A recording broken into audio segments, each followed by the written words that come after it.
And yeah, it's just kind of very jumped up, and I've now since leaving, since not being a part of it anymore and taking a step back and looking in, I can now see where that movement is going wrong, and I think, I'm going to call BS on some of it. I said I left Black Lives Matter for the same reason, and I called BS on that, and I think we need to stand up for the truth. And, the truth is that some things are being twisted and over-exaggerated, and it's not going to help solve the situation. We need to, we need to unite people. We need to speak to people on the left, as much as we may disagree with them. We need to be open to speaking to them and speaking to the mainstream media.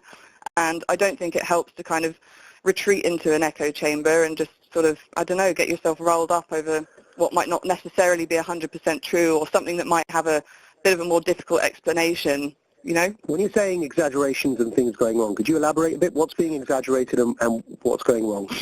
Well, I mean, for instance, we do have a massive problem with grooming gangs. That's true.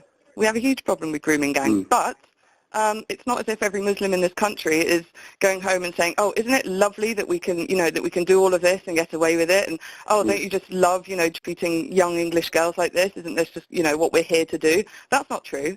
You'd be hard-pressed to find, as well, people on the left who are, completely coming out in support of these gangs. But because they disagree with other points that you're making, or they might want to, call people racist down the line or whatever, that doesn't mean that they're pro-rape. So kind of jumping against, people just because they don't agree with one point doesn't mean that they're suddenly pro-rape. It's ridiculous, and it's just kind of people just shouting at each other.